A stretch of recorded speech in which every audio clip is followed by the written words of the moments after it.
Я не могу обнять дочь свою. Я 3 года уже не могу до нее дотронуться. Почему Аня не признала вину? Потому что тогда она пойдет против себя, против своих ценностей. Было 2 человека в экипировке, вдруг сопротивляться буду, да, вот было там, ну мало ли что. Судья, кстати, хорошая женщина и с хорошим чувством юмора. Поэтому она 12 лет дала? Что будет с моим ребенком в это время? Твой близкий, родной человек проходит какие-то просто вот 5 кругов ада. Мне сказали, либо ты закрываешь рот, либо ты уезжаешь, либо мы тебя сажаем. Вот я смотрела в ее глаза и видела, что она думает, что ее могут арестовать. Когда у человека вот настолько жесткие испытания, он вспоминает о самом главном. А самое главное – это любовь. Никогда нельзя давать ненависти поселиться в сердце. В сердце человека должна царить любовь. И именно любовь, она победит ненависть.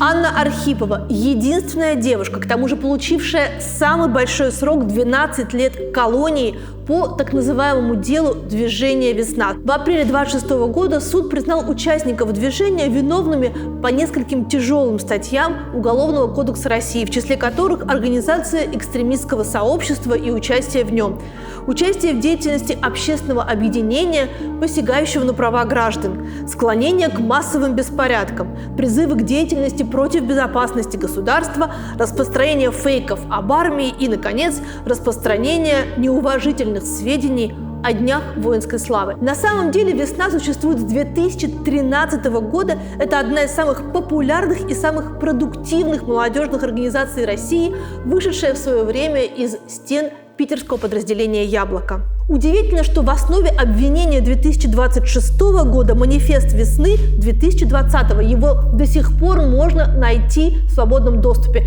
Там ничего экстраполитического.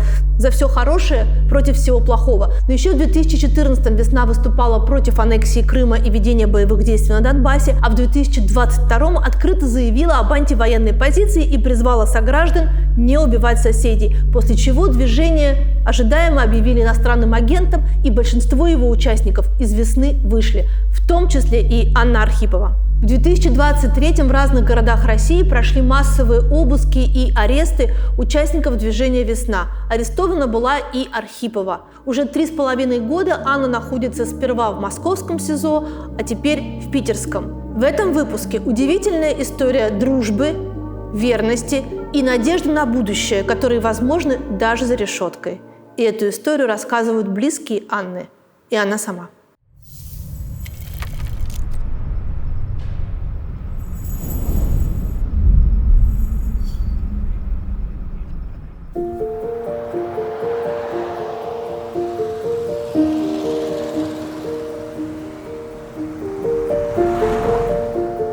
Настя, я так понимаю, что ваша жизнь в Петербурге, она строится здесь, вот вокруг Арсенальной, вокруг СИЗО, где сейчас сидит Аня. Это место я теперь знаю хорошо.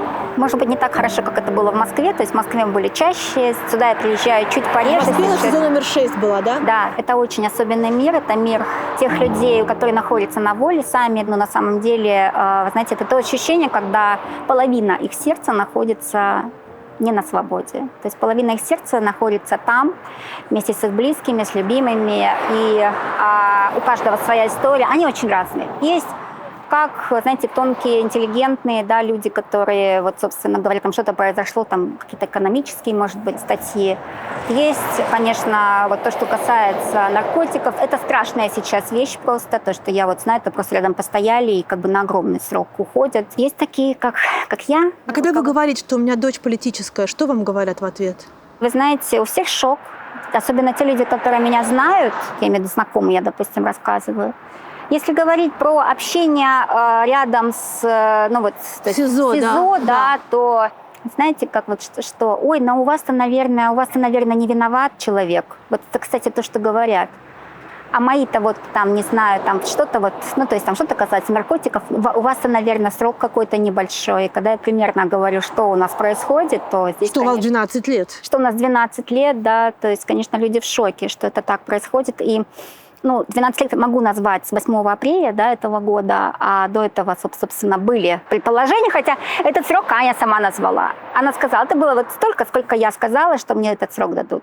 Я с 12 апреля пью антидепрессанты. Не потому что я плохо держусь, а потому что у меня начались, знаете, как это вот, то есть я ночью стала просыпаться, и я задыхаюсь, потому что это, конечно, это ощущение, что ты находишься в какой-то другой реальности, и моя дочь находится в другой реальности, и мы там, да, мое сердце там.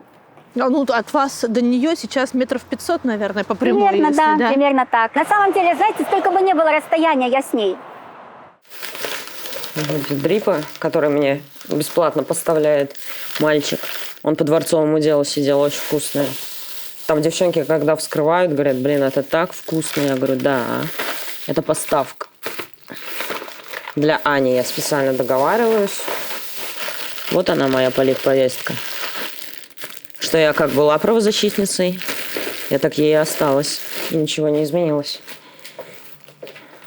Здрасте, проходите. Да, я тут список пишу еще.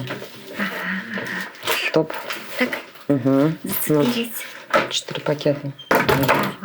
Круто. Здрасте. Это все Да. твои питомцы. Ну да, только фотки плохие. Я занималась-то многими, просто в 26-м году у меня осталось только Аня. А зачем мне кто-то еще? Я по факту занимаюсь и женщинами из заключением, и занимаюсь политзаключенными. У меня вот мое комбо. Я знаю, что Аня поедет в колонию, это значит, мы будем содержать весь отряд.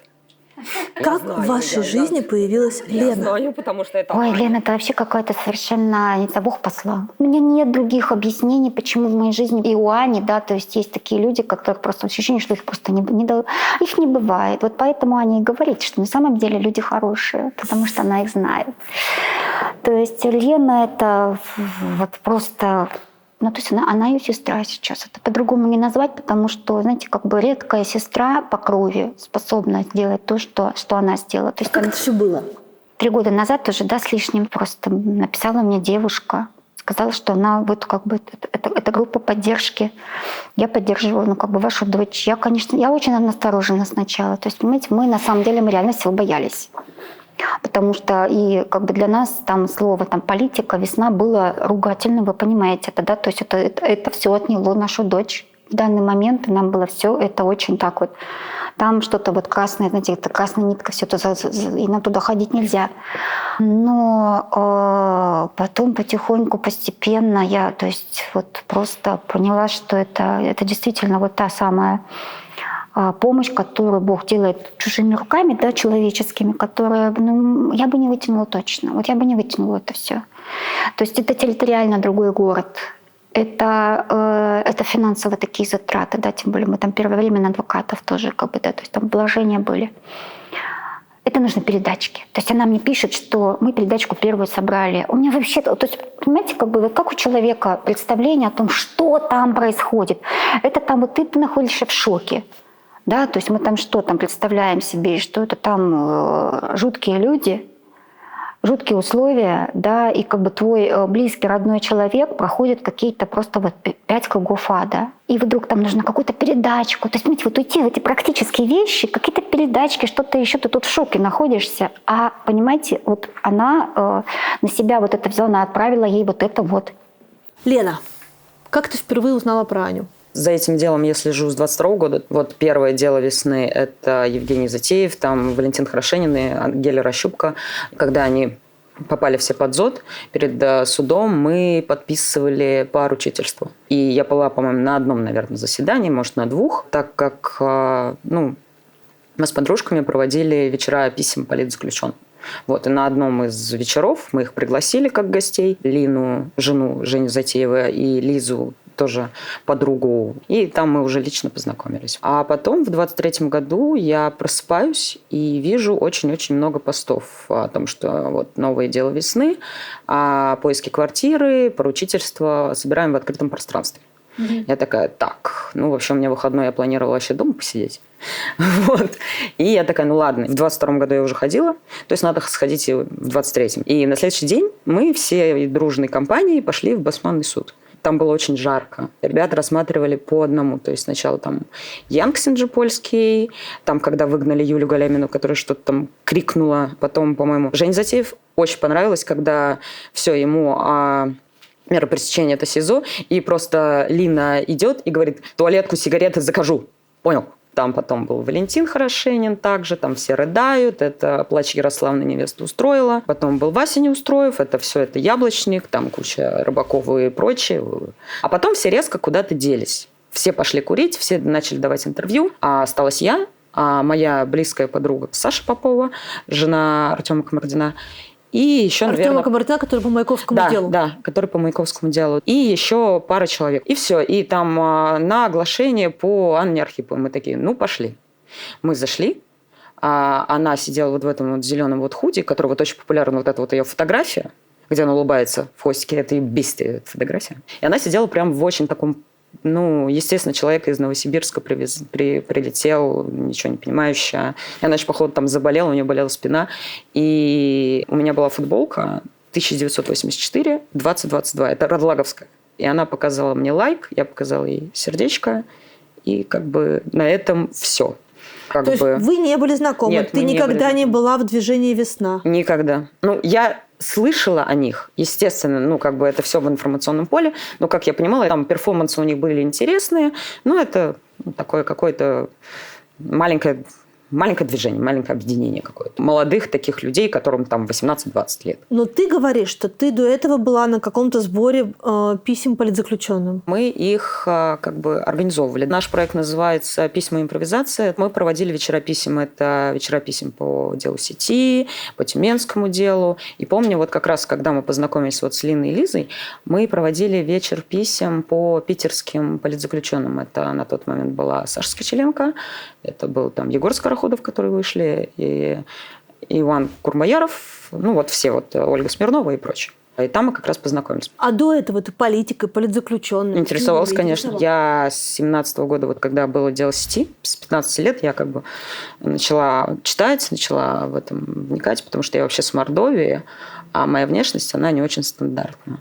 То есть у меня мама еврейка, а папа мордвин. То есть когда я приезжала в Нижний Новгород, мне приходилось как бы пояснять вот этим вот банам за свою внешность. И мои взгляды всегда были антифашистские, то есть я всегда противник. И начала интересоваться как бы анархизмом. Потом в 19 году я переехала в Москву, получив высшее образование в своем городе, Нижегородской области. Кто ты по образованию? Я по первому образованию экономист, по второму я очень хотела пойти на журфак, я даже скопила денег, но СБ мне сказала нет. Служба безопасности чего? Университета? Да.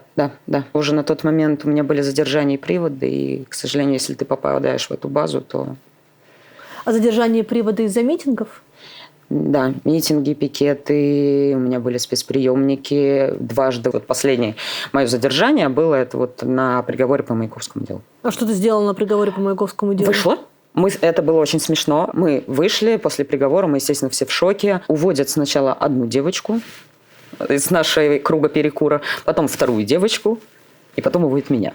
И там Саша Попова, ее тоже задержали. Она давала в этот момент комментарий по поводу оглашения приговора. И там, когда ей говорят, предъявите документ, она такая, что? Вот так, что? И она такая идет уже, и все у нее было, и она и плачет, и смеется, и орет, мне завтра на свидание, остановите у Бутырки. Это смешно было. Вот, знаете, там как депрессия, торги, гнев, все, принятие. Все, мы приехали, там сидим, и, в общем, всем выписали по факту там вот протокола по 20.2, а у меня 20.8. Я такая, как так? Перед Новым годом в спецприемник. Ну все, я посидела ночь в отделе. Я, естественно, там простыла, потому что камера была холодной. Вот. И я потом поехала в Питер, и с температурой 39 мы отметили Новый год. И потом слегли все вместе. А ты не боишься, что однажды тебя все-таки посадят? Есть такая вероятность, хотя бы я там высплюсь. В СИЗО можно поспать. Следующие несколько минут будут особенно полезны, если, к сожалению, против вас или ваших близких возбуждено уголовное дело в Соединенных Штатах Америки, вы столкнулись с экстрадицией, федеральным расследованием, арестом активов, замороженной криптовалютой, санкциями США или гражданским спором в Америке. Или, наконец, вам необходимо взаимодействовать или сотрудничать с правоохранительными органами США. В таких случаях очень важно иметь грамотного адвоката, который понимает американскую правовую систему, ведет дела в федеральных и штатных судах, а также учитывает особенности дел клиентов из стран СНГ. Адвокат Игорь Литвак из Нью-Йорка представляет интересы клиентов по всей территории США в сложных федеральных и штатных, уголовных и гражданских делах. Он помогает клиентам, находящимся как в Соединенных Штатах, так и за пределами США. Игорь Литвак живет в США с начала 90-х годов, получил американское образование и профессиональную подготовку в области судебной защиты, включая ведение дел перед судом присяжных. Он проходил обучение в Temple University, одном из самых известных университетов США в области подготовки адвокатов к судебным процессам и выступлениям перед присяжными. Адвокат Литвак также проходил практику в прокуратуре США, что помогает ему понимать подход государственных органов, логику расследований и стратегию стороны обвинения. Если против вас открыто уголовное дело в США, адвокат Литвак имеет опыт разрешения таких дел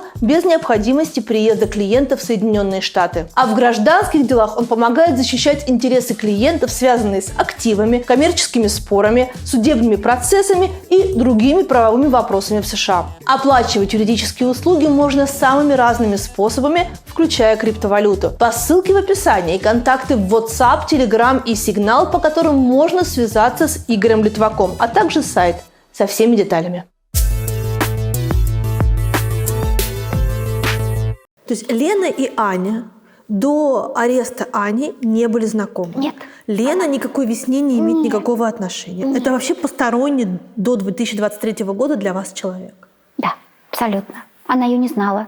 Она ее увидела, она пришла на вот этот суд, и, собственно говоря, поняла, что я поняла, что это мой человечек, я беру ее как бы под опеку. И она с ней. И она с ней, то есть... То есть Лена старше Ани? Они одногодки. И они, знаете, они интересно, они как-то так друг друга дополняют, чисто даже психологически. То есть одна вот одно, другая другое, и как-то впечатление такое, что вот они как будто друг от дружки чего-то набираются. Это именно вот это вот родство души, которое вот называется, знаете. А на самом деле, кстати, знаете, я думаю, что вот это женское наше ощущение, оно настолько мощное, оно недооценено, я считаю. А здесь вот, да, это те люди, которые четко как бы осознают, ну, то есть о чем сейчас у Ани, что там у нее, чувствуют это и понимают, и поддерживают, и все делают, чтобы ей было легче. Это так важно. Понимаете, и важно не только то, что она вот физически получает, а вот это вот она знает, что да, она мне там пишет: ой, попроси Леночку вот это сделать. И я знаю, что Леночка это сделает быстрее, чем я. И лучше, чем я. И она лучше знает, допустим, что ей надо. Это так. Я это как бы знаю, потому что Лена это все изнутри изучила. У меня там свои какие-то мысли, понятно. Я тут думаю, может, надо ей сублимированную клубнику передать. У меня мысль, что хотя бы так передадут. Примут, не примут, не знаю. Будем обсуждать с Леной сейчас. У нее передачка будет. Ты знаешь, я не взяла с собой, получается, честно. Настоящий. Нет, это вообще надо много потерять.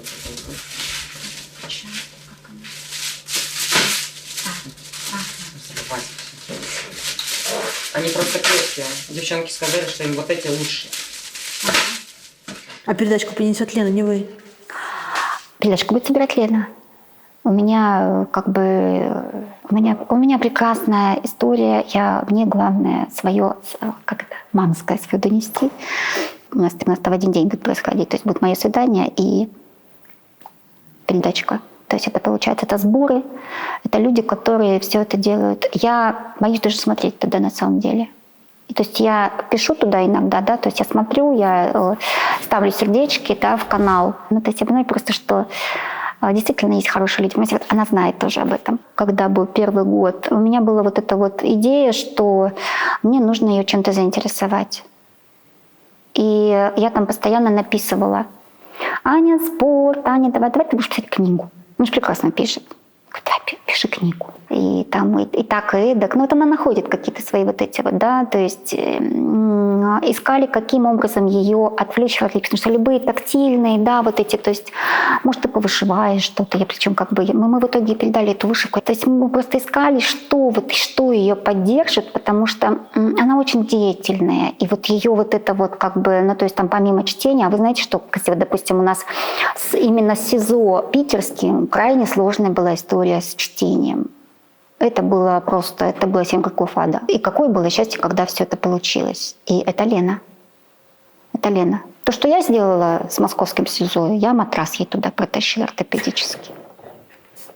Вот то, что сделала Что я. у нее со спиной проблемы. Да, у нее проблемы со спиной, и я как бы просто так это сидела, ковырялась, думаю, господи, что сделать-то вот это вот. И, значит, выяснилось, что вообще у нас есть такие вот ортопедические матрасы, которые не металлическая, да, а вот она из пены сделана, да, то есть он гипоаллергенный там, и так далее. Там потом я думаю, ну все, сейчас мать пойдет, это самое, возьмет на вооружение. В общем, я там написала это заявление, приложила, написала, что гипоаллергенный, безвредный, без каких-то вот этих вот. И, в общем, потрясающий совершенно начальник СИЗО. Добров его фамилия. Да. В общем, этот матрас Анечка оставила потом девочке, которой там заболевание. Она сказала, мам, я это оставляю, чтобы ей сейчас будет легче. Вот. Ну, как я понимаю, Аня достаточно активна. Вот спорт, да, то есть, да, со спиной как бы проблемы, но адаптация произошла определенно не до такой степени.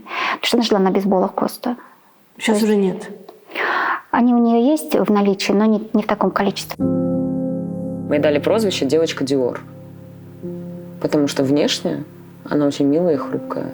Но внутри у нее такой же стержень, как у меня. То есть она не признала вину на следствии. Я такая, вау, ты молодец. Ей добавили статьи. Нифига ты молодец. Когда ей дали 12 лет, я к ней пришла на следующий день. Я ей сказала, не сдавайся. Я тебе как старшая сестра, как сестра-машина, я тебе запрещаю это делать. Тебе запрещено. Нельзя. И ты это запомни всегда. Держи это вот в уме. Что я здесь, и я все контролирую. Но ты там тоже. Не сдавайся. Да нельзя никогда опускать руки. Всегда нужно идти, потому что все всегда будет хорошо. А если все плохо, значит, это еще не конец. А Аня единственный ребенок в семье? Аня единственный ребенок в данный момент, который живой, так скажем. Дважды дети умирали в родах. Ну, то есть первый раз через сутки умер ребеночек, второй раз умер при рождении. То есть Анечка — это, скажем так, то Божье благословение, которое я выпросила, собственно. Мы долго ждали. Ну, то есть, получается, я вышла замуж очень рано. Хороший человек, все попался, да. Попался быстро, да. Потом, собственно, вот у нас в 95-м году вот с первым ребеночком так, в 96-м вот так, и Анечка это получилось нечаянно. Я уже все. Я выплакала все слезы, я уже все сделала, я уже как бы, ну, то есть вот это вот. И вот Анечка оказалась, то есть я поняла, что я вот опять жду. Я жду, и, в общем, вот это было, знаете, такое состояние, когда ты... Ну, то есть я понимала, что мне надо выносить этого ребенка, он должен родиться. Все у меня, на мне сейчас не только мое счастье, но еще счастье тех людей, которые рядом со мной. Поэтому вот я утром молитва, вечером молитва. Вот я с молитвой рожала ее буквально, да, то есть я уже профессиональная роженица. Ну, буквально, да, то есть я там знала, что все, у меня схватки там вот правильно, да, идут. И это настолько появился ребеночек, вот она настолько радостная вся, да, она как звоночек дома, яркий солнечный человек, который радуется, и вот около него просто ну, все расцветает. Как вы ее воспитывали? Наверное, сильно воспитывать-то, ну, имеется в виду, что-то делать с человеком очень сложно. Единственное — это любить его и как-то, скажем так, давать ему возможность развиваться. Наверное, то, что хотелось дать, да, тем более, ну, у нас цветочек появился, да, нужно цветочек поливать. Кем она хотела в детстве стать? Она постоянно нас спрашивала вот это: мама, кем ты хочешь, чтобы я вот стала? Я думаю, господи, боже мой, доченька, я хочу, чтобы ты была счастливой. Вот я понимаю, что у нее какой-то масштаб, вот ей хочется что-то такое, да, то есть буквально мы это все, значит, изучали все эти темы, там смотрели вот как-то вот так вот. А самое интересное, приглашали, говорили, что то есть после школы она могла очень быстро поступить на журналистику, ей прямо это предлагали, она очень хорошо владеет языком, ей вот это все вкусно, да, то есть она хорошие тексты пишет. Она очень внимательно отслеживает, чтобы мы вокруг правильно говорили, все, не дай бог там что-то. Все, она исправит. Она вот, собственно, у нас поступала в НГУ, да, в Новосибирский государственный университет. Сначала на востоковедение, то есть она изучала японский язык, потому что она посчитала, что он самый сложный язык, ей очень это интересно, это все прям так вот.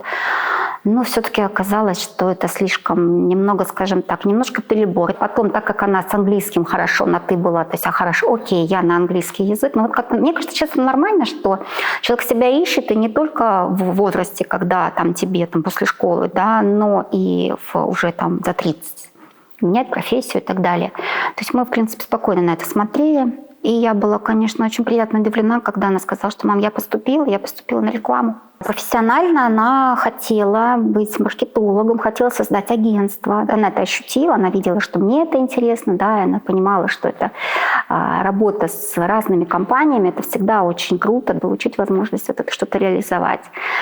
Так что, да, мысли были вот эти. Но, в принципе, она девочка, и в этом возрасте она хотела уже мысли были про семью, да, про детей у нее. То есть я, в общем-то, сейчас, я думаю, что была бы бабушкой уже 100%.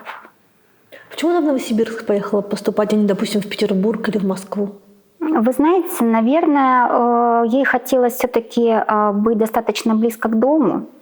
То есть, а сколько между Новосибирском и Барнаулом? Около 4 часов. Она достаточно регулярно приезжала.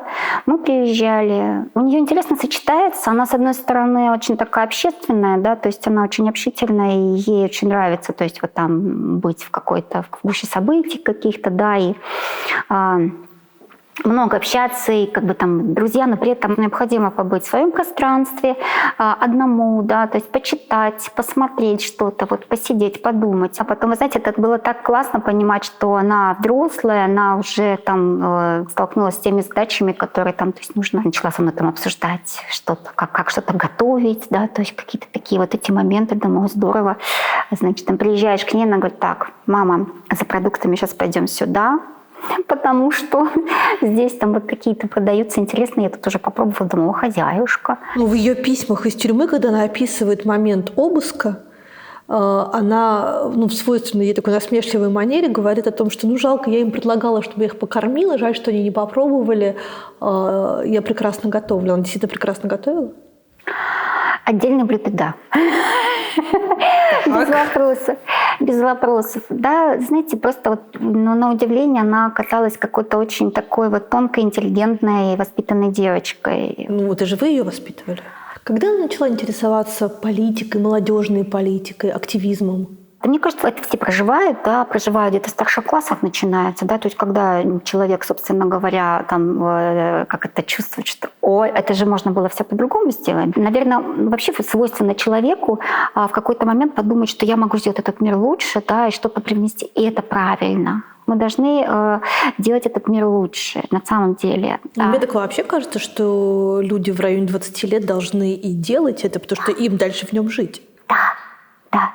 Это нормально. Это была, собственно говоря, история про поддержку женщин, да. Это была история про животных, которых она очень любит, да, и для нее это вот совершенно там естественно было позаботиться там, допустим, у нас какое количество всяких кошечек, конечно, дома и собачек оказалось. Поэтому я бы не называла это, знаете, какой-то такой вот прям жесткой политикой. Если политика сделает этот мир лучше, то да, наверное, вот так. Но вообще у вас в семье это было принято, или она такой первый человек? Ее папа, хотя папа когда-то был коммунистом, но это, знаете, это была такая вот история, то есть он на 10 лет меня старше, соответственно, это то время, когда там, да, у нас дедушка, собственно говоря, там партийный, да, и он ветеран войны и так далее, да, то есть он там председатель колхоза и так далее. То есть вот это была история там, да. К яблоку у меня всегда отношение было максимально уважительно, когда там появилось какое-то количество у нас партий, да, это при мне происходило все, да, то есть я вот 73-го года рождения, да, к яблоку было максимально уважительное отношение у всех, с кем я вот там общалась, да, то есть Явлинский, это очень интересно для меня. Я сейчас, может, что-то опять это человек, который вот мне доверие вызывало. Он мне единственное, что сказал, там, не наговори себе на статью только, и все. Я говорю, на статью я уж себе точно не наговорю. Там мне кажется, это диаспора уехавших меня уже вообще зачморит. Да и хрен с ними. Мне на них как-то вообще наплевать. Потому что я-то уезжать не собираюсь. Не уеду. Потому что у меня тут Аня. Как часто часто вы можете видеться и что это обычно за встречи?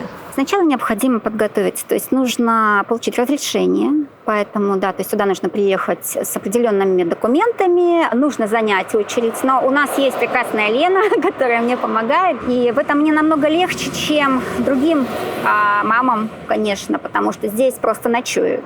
Здесь просто ночуют. Здесь... То есть очередь это как на руке номерок пишется? Да. Не совсем на руке, это бумажка, которая заполняется, с ночи там занимается очередь и так далее. И, кстати, та же история у адвокатов. То есть наш адвокат вот, пыталась попасть недавно сюда, да, она прилетела из Москвы, и сначала она не могла улететь, а потом она не попала сюда. Дальше что? Дальше мы как бы должны подать документы. И это тоже, это вот мы сидим все, мы немножко общаемся друг с другом, да, мы переговариваемся. Но я сейчас уже сама сижу, если честно, я что-то вот уже, я настраиваюсь просто, потому что ты понимаешь... Сколько часов можно посидеть?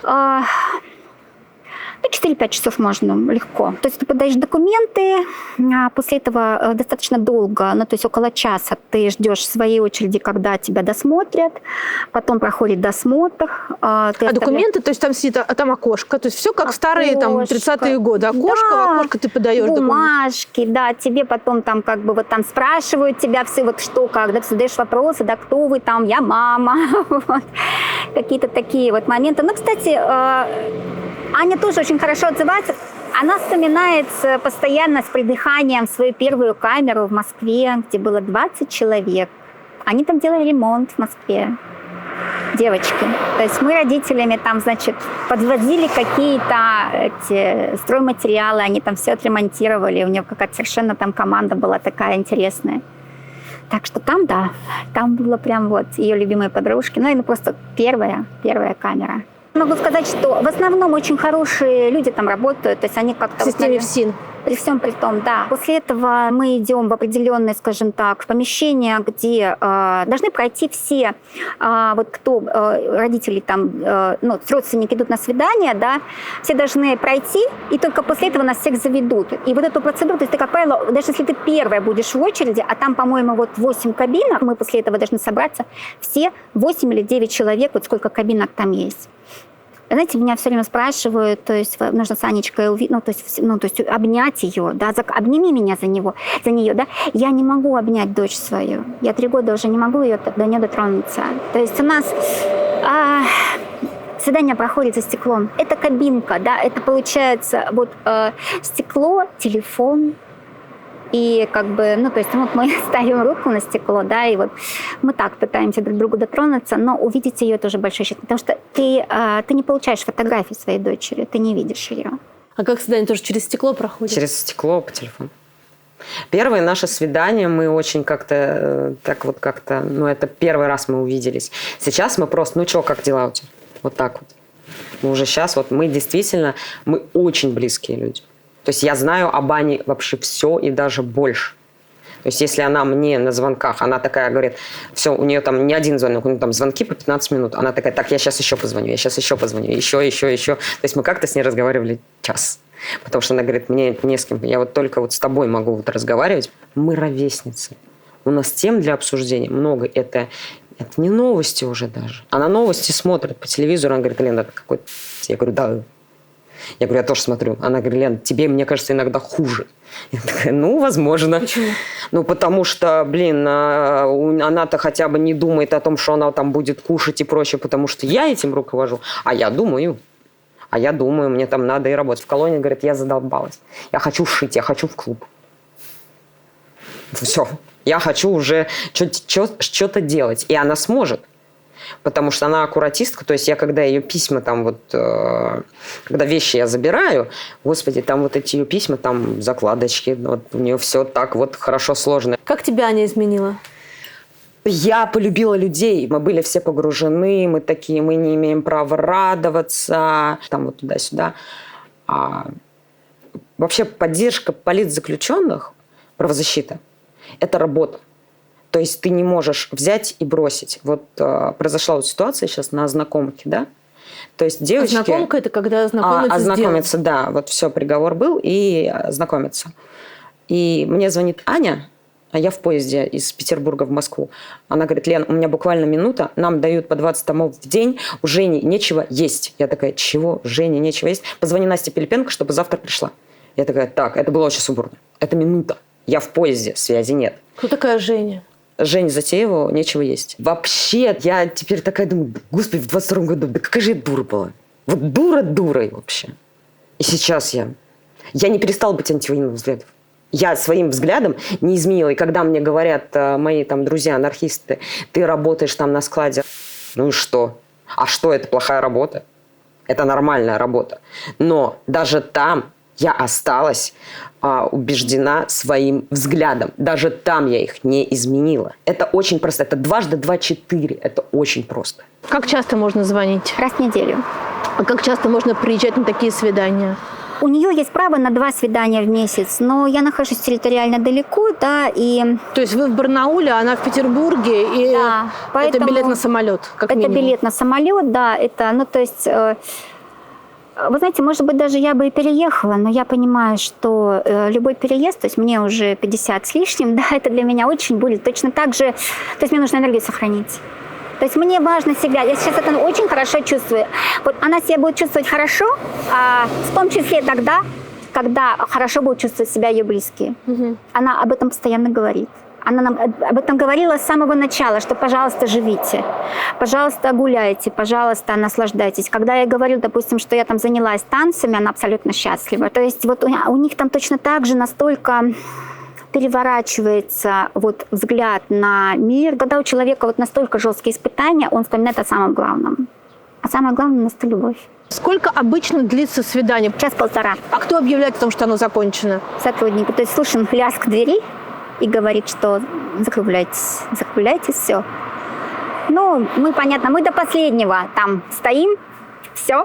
Мы очень бодры в это время. Я просто хочу, чтобы все понимали, что мы идем с наиболее чистым, наиболее каким-то самым таким вот этим состоянием, когда очень хочется своему близкому вот это вот выдать, чтобы он знал, что его очень любят, его ждут, о нем думают, да, то есть и она делает то же самое. Она-то ведь понимает, что для родителей это огромное испытание, точно так же, как и для нее. А что вы говорите с Аней, когда встречаетесь на свидании? Ой, у нас такой женский трюк. У нас такие немножко сплетни где-то. Что, как там у нее, обсуждаем, как она выглядит, как она, там... Как она выглядит? Она очень сильно похудела, но, вы знаете, ей так хорошо. Она она рада, она занимается спортом более активно. Мне, конечно, если честно, больно видеть ее такой хрупкой сейчас, она такая маленькая. В последнее время она была, больше меня, она так как бы в папину родню скорее. И я думала, что, хорошо, она такая красивая форма, а сейчас она меньше меня. Мне сейчас стыдно. А не Анечка ли это у нас? Давайте посмотрим. Это она. Аня? Доченька. Так, сейчас ждем. Представляете, как это? О, боже мой, красота наша. Сейчас она наперед. Это немножко всегда так вот. Могут быть срывы, могут быть какие-то вот эти моменты. То есть там со связи так. Это какая умничка. Видимо, там села. Все почувствовала. То есть я ей специально ничего не писала о том, что мы будем... Но вы ее предупредили об интервью. И что она вам сказала? Она какое-то время немножко взвешивала, то есть она очень обрадовалась. Обрадовалась? Катя, она так любит это вообще. Я ее тоже. Да, она причем любит вас давно. И, говорю, доченька, вы представляешь, говорю, вот такое предложение поступило через Лену. Она говорит: мама, а нормально тебе будет? Вдруг там по работе у тебя будут проблемы? Я говорю: доченька, какие проблемы у меня по работе? Говорю: выдохни, пожалуйста, уже. Те люди, которые от меня уйдут, они уйдут. Те люди, которые мои, они останутся, еще скажут: господи, какая ты хорошая, да, и замечательная мама. Вот давайте об этом по-честному скажем. Дочь? Мамуль? Ну что, привет, доченька. Мы тебя тут все слушаем. Кто? Ань, привет. Да, привет, Аня, это Катя. Как дела? Ой, Катя!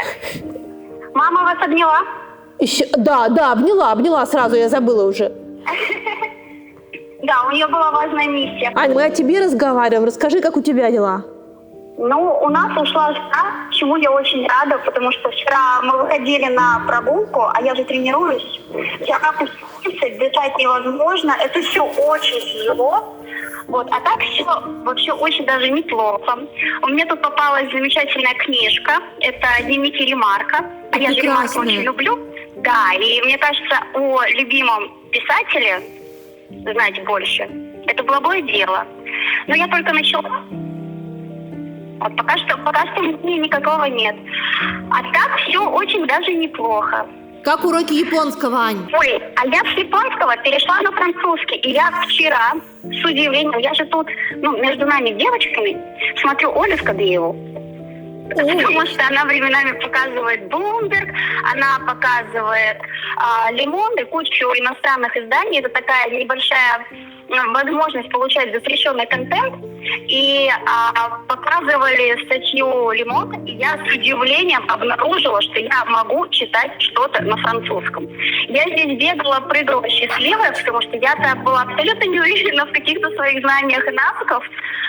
Так что лайфхак. Если знаешь иностранные языки, получать какую-то информацию можно даже через Оленьку Скобееву. Так что это прям такое открытие у меня. Вот, читаю «Маленького принца» со словарем, но более-менее как-то пока очень тяжело идет. Я бы сказала, честно, это потому что я очень ленивая.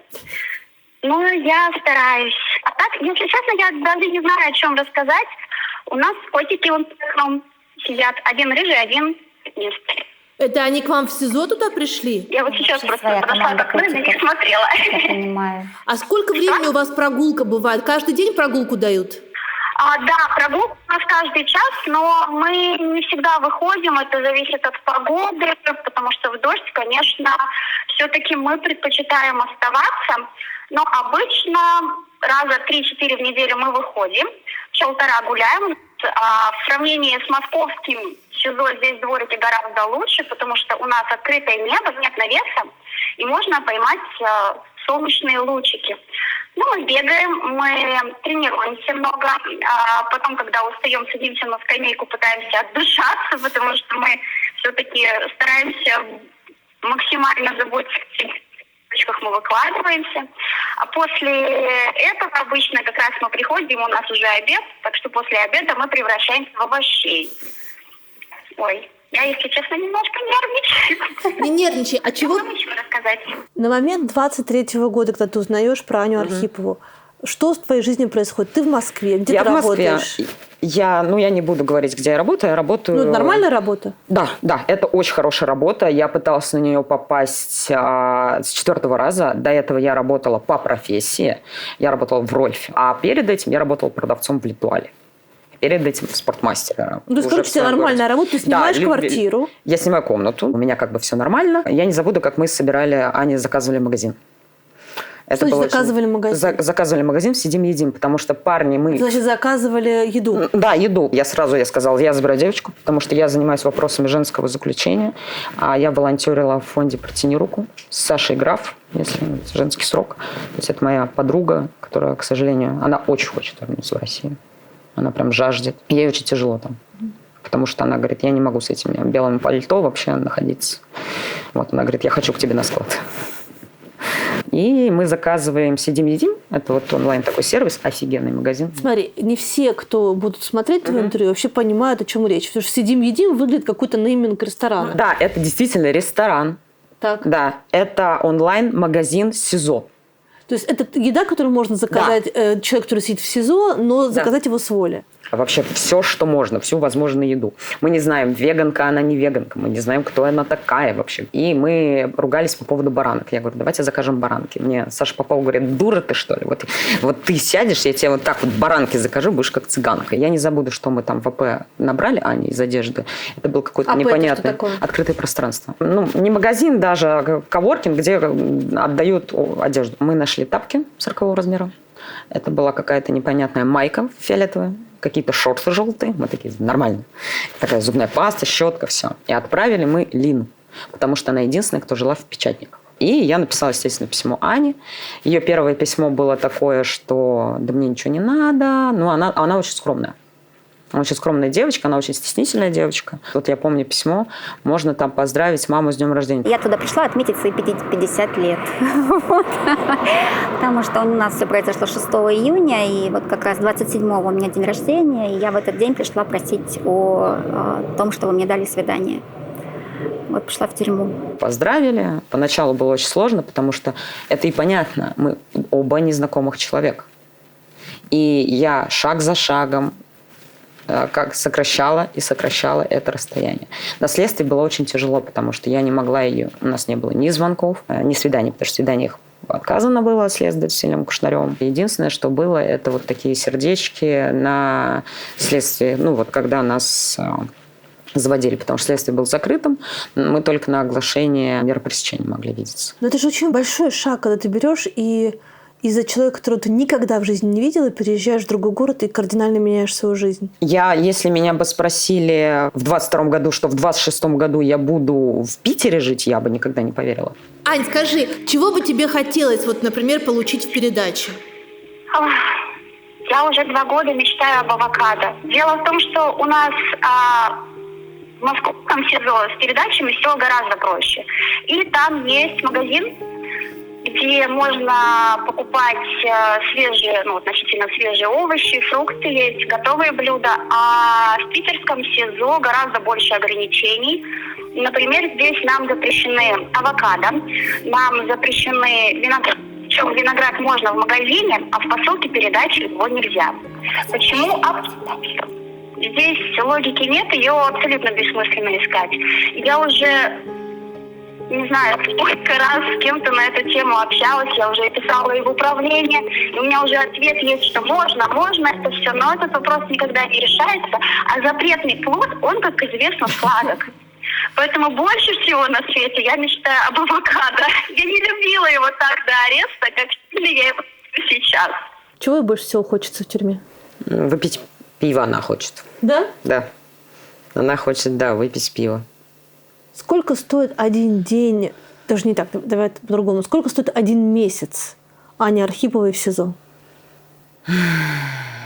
Так как она веганка, веганские продукты, они... хотя вот на 26-й год я могу сказать, что нет.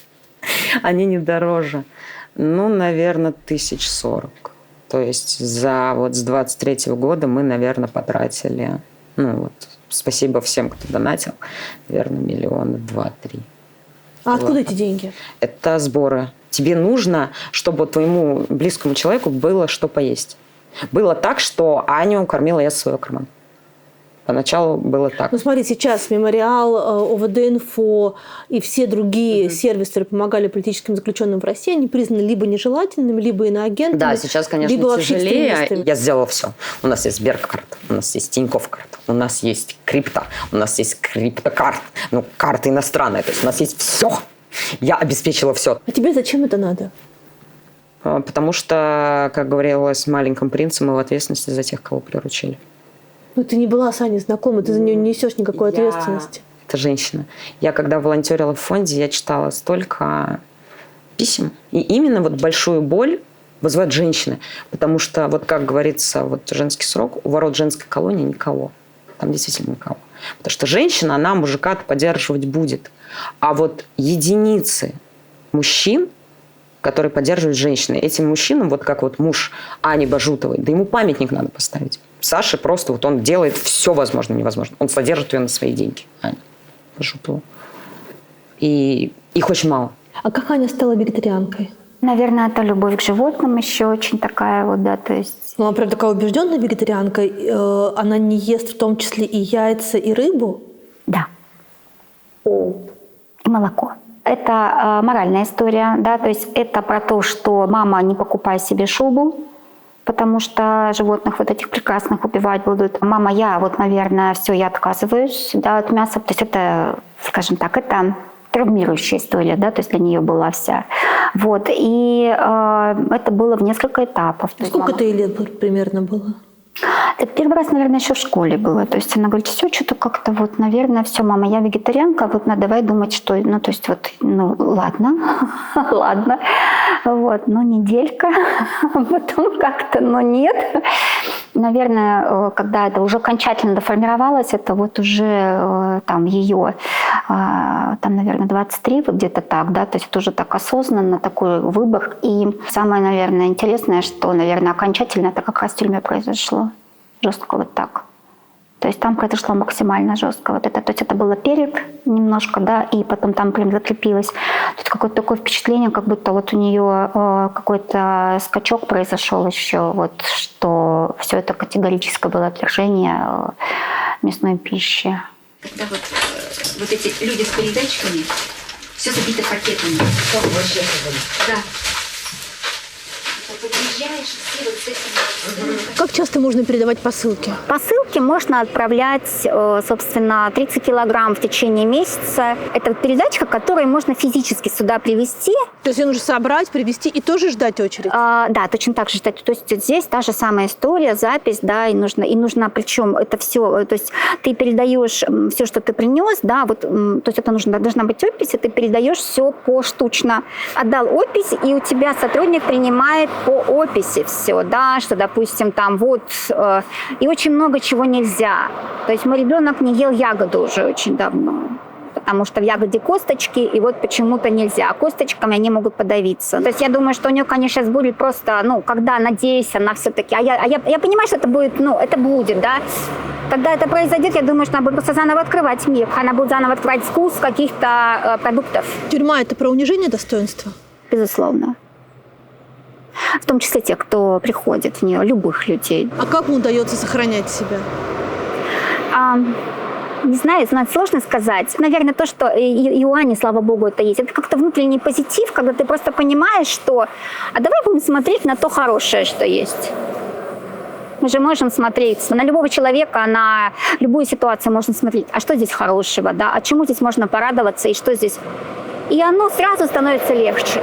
Мы сейчас ждем апелляцию. У нас нет вот этих, вот знаете, уже там розовые слоны закончились очень быстро. Вот эти вот, что вы знаете, мы сейчас вот хорошего адвоката возьмем, и у нас как-то все, может, докажем, что у нас же вот так все, да? Ну нет, мы уже не ждем.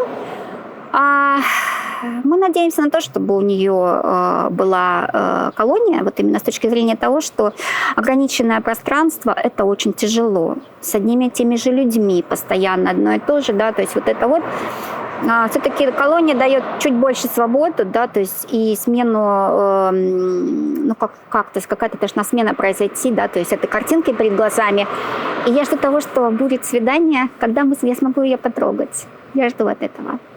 Потому что после этапа она окажется уже в колонии. И будет долгосрочное свидание. Ань, я понимаю, что это такой немножко тупой вопрос, но не могу не задать. Что тебе помогает сейчас сохранять такую бодрость духа и не держать ни на кого обиду? Ой, а можно минутку? Можно. Сейчас. Просто вопрос такой, на самом деле, на подумать, на поразмышлять. Я не могу сказать, что я сохраняю бодрость духа. Если честно, вот я веду дневник, где я описываю свое эмоциональное состояние, чтобы отслеживать что-то, анализировать. И я вчера написала, что если раньше у меня случались моменты печали, то теперь все немножечко сдвигается в то, что у меня есть такие вспышки позитива, в то время как большую часть дня я выдерживаю, ну, скорее, такую нейтральную позицию. То есть с каждым годом вот это какая-то апатия, бессилие. Хочешь, не хочешь, что бы, мне кажется, человек не делал, но этого становится больше. А я все-таки в заключении уже 4-й год, и, конечно, сложно. Поэтому я не могу сказать, что я сохраняю какую-то бодрость духа. Хотя я не знаю, с кем сравнить. Не так много людей, с которыми я сейчас общаюсь, у кого за плечами такой багаж. и такая сложная история, длительное заключение. Но самое главное это то, что я ни на день, ни на минуту я не переставала верить в то, что вся эта история, она закончится. И она закончится раньше, чем выйдет приговор. Так или иначе, но и политзаключенные будут свободны. И все происходящее в мире, оно конечно. Нет в мире таких вещей, которые будут постоянны. Всему этому придет конец. Нужно просто дождаться. И случиться это может в самый неожиданный момент. Сколько раз за это время вы пожалели о том, что так ее воспитали? Не раз. Вы думали о том, что этого можно было избежать? Да. Как? Вы знаете, а вот слово «как» не приходит в голову. То есть мы думали об этом, но это невозможно было этого предугадать. Невозможно. Она не делала ничего такого, чтобы у меня в голове было бы чем-то, скажем так, плохим. Она ничего такого не делала. Это было абсолютно в рамках тех реалий, которые были в нашей стране. Реалии поменялись, она оказалась там. Что будет у Ани в посылке? В посылке мы собираемся в колонию. Мы сейчас вот, да, это в передачке будет. Это вот, естественно, там вот еда, там вот веганская в холодильнике, там вот пакет. Скоро и вещи Ани выселят мне из квартиры. Вещей Ани больше. И это еще пополняется, то есть мне еще надо будет забирать. Какая колония, пока не ясно. Пока нет. Не хотим в Сибирь. Там она не хочет к ней. Но это жесть. Она не хочет к ней, естественно. Потому что Аня знает, что она будет двигаться, как обычная зайчка. У нее не будет вот этой короны политзаключенной. Она обычная девочка. Как лучше? Как обычная зайчка. Она двигается, как обычная зайчка. Потому что... А с чего политзаключенная? Это какой-то нимб или что? Ты также заключенная. Ну, а разве женщины-самооборонщицы, которые случайно убили своего мужа, они разве не узницы совести? Это те же жертвы системы. А девочки по 228, которые вот едут они в тачке, да, у парня вес. И он говорит, давай вот тебе... Это наркотики. Да, наркотики. Давай вот тебе отдадим, тебе меньше будет. Тебе не дадут. Тут ты с условкой, а эта девочка 9 лет получает. А это нормально. А экономически? Как много или мало Россия большая знает про тюремную Россию? Я думаю, сейчас уже много. Вы что-то когда-то слышали про весну? Да, да. То есть она мне сказала о том, что она вступила в движение, что она будет вот значит, движение вот такое, да. То есть я услышала от нее. И я ее поспрашивала, я поняла, что это от яблока, да, то есть я была совершенно спокойна, я видела, что у нее, знаете, как в глазах начинает загораться вот это вот ощущение, что она среди своих, да, то есть вот, видимо, там, собственно, появилось то окружение, с которым она говорила на одном языке. Вот. При том, что она жила, получается, в Новосибирске, Да. а в основном организация была в Петербурге. Да, да. И она едва ли не единственная, кто жил так далеко. Да, да, да. И она нашла своих, получается, здесь. Нашла своих здесь, да. И через какое-то время она сказала, что мам, я написала, заполнила анкету на редактора, и они согласились. И я прошла, и она была очень довольна. То есть для нее это была история про то, что она сможет что-то делать, да, что это какой-то некий проект. Ну, то есть, опять же, это про какой-то масштаб, это про ее ценности. Что она должна была делать как редактор? Как правило, это скорее редактирование текстов. Я думаю, что там у нее, безусловно, были моменты обсуждения тем, да, то есть каких-то, то есть она могла задавать какие-то вещи. Во всяком случае, на первом этапе это было. Это для сайта? Это было прежде всего для соцсетей. То есть это было некоторое количество аккаунтов, где поднимались темы, да, то есть и она говорила о том, что для нее интересно как раз вот по защите женских прав, да, то есть против насилия семейного, да, то есть вот эти темы ей отзывались, она считала, что это важно. Через какое-то время понятно, что это стала более такая жесткая история уже про политику, да, то есть это стало более так вот выражено политично, ну и понятно, что там в 22 году это стало вот уже в то, ну, то есть вот то, за что, собственно говоря... Стало антивоенным просто движением. Оно стало антивоенным. А с вашей точки зрения, где тот момент, когда гражданский активизм становится политикой? Где становится опасно? Ну, это не то, что делают ребята, 100%. Я думаю, что это про, знаете, некую, скажем так, серьезную организацию, когда речь идет о вступлении за власть, когда действительно идет борьба за то, чтобы, ну, то есть, скажем так, активно влиять на процессы, которые происходят в государстве. Очень активно, жестко, агрессивно. Вот для меня это про это. Вот то, что Вагнер сделал, да, например, это про политику. То есть это некая, скажем так, история, да, то есть активная, которая скорее про политику, когда показана сила. У ребят это просто про, скажем так, мнение. Это не про экстремизм. Это не эта история. То есть, понимаете, когда есть какие-то силовые вот эти вот истории, да, то есть, не знаю, взрывы, да, то есть что-то такое, что действительно становится опасным, да, и вот здесь, наверное, там это уже как бы такие признаки того, что это жестко говорит против там, действующей власти, да, или это как-то претендует на какое-то, скажем так, громкое слово. Но это не вот это. Как вы узнали о том, что движение «Весна» в опасности, что его участников арестовывают, а другие в розыске? Это случилось в 22 году. Летом, то есть там мне об этом сказала Аня, потому что она в любом случае была на том, то есть весной 22 года она была еще там. И там, в смысле, в движении? В движении, да. И она сказала, что да, мам, как бы у нас сейчас мы, то есть ребята сейчас в опасности находятся, да, то есть все-таки как бы вот так вот. И на самом деле она, конечно, то есть тоже тревожилась и за своих, и за себя, и за нас, понятное дело, да. Но, собственно, я знаю, что там произошли аресты. Она сказала, да, но так как, в общем-то, я понимаю, что были какие-то организаторы, да, то есть, ну, организаторы кого-то арестовали, ладно, ну, как бы Аня-то, собственно, вот Аня же вышла из него, да, то есть я думаю, ну, наверное, как бы в нашем случае все спокойно. То есть в тот момент, когда начинается арест, она решает выйти из движения? А вы знаете, она на самом деле выйти-то решила, то есть у них там начались определенные, скажем так, разногласия, да, потому что действительно, вот, знаете, как это, ситуация политически сложилась так, вот когда начались военные действия, вот эти, да, у нас же не только там, то есть в любом обществе началось резкое вот это вот обострение всех процессов. Это в семье происходит, да, жена за, вот там муж против, да, то есть у нас это вещи, безусловно, это как бы... У вас тоже так? Нет.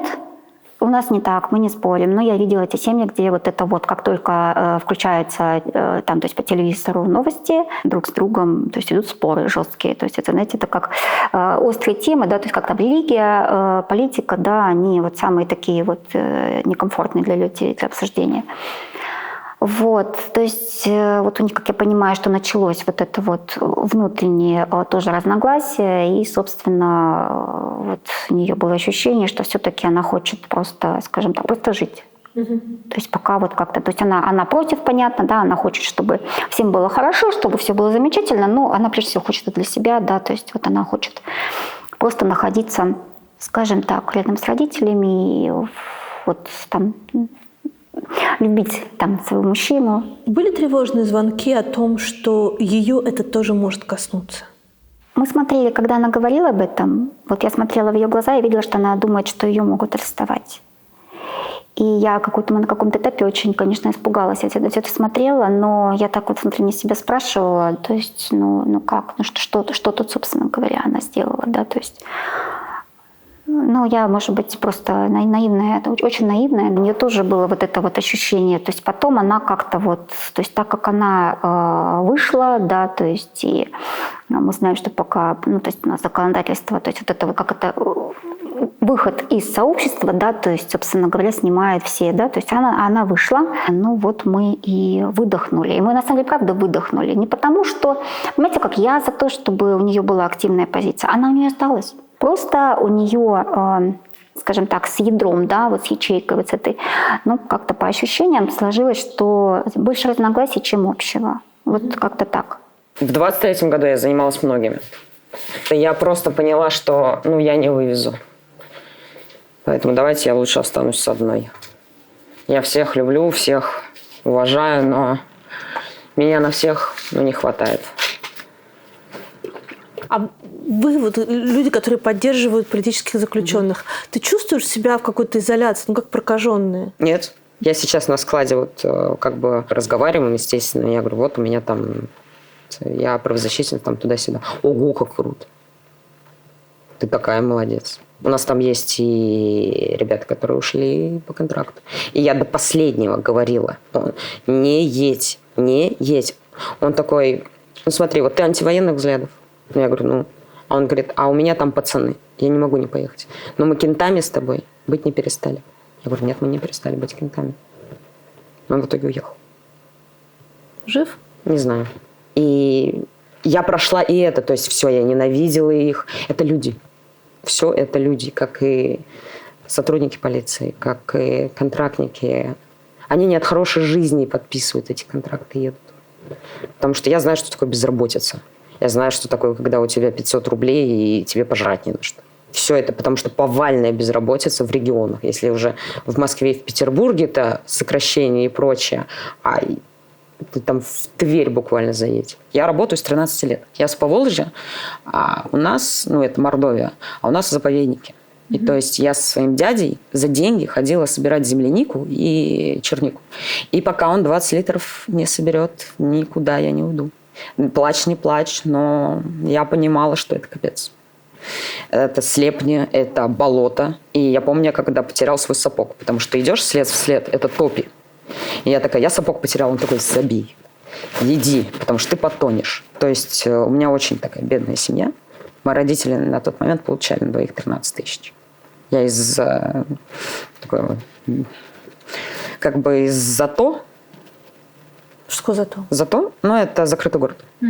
Вот, и мои родители, естественно, там не в этих предприятиях, они обычные работяги. В 14 лет я работала в трудовом лагере. То есть это мы сажали там цветы, и я не забуду, когда мы равняли футбольное поле. Нам высыпали вот так землю, и мы ее равняли.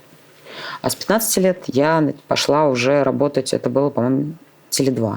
То есть я в школе, у меня там 6 уроков, с 6-го я сбегаю, а директор закрывал дверь и выходил в окно. Что ты на Теле2 делала? Продавала симки, продавала телефоны. А когда у меня был выходной, я работала с 10 до 10.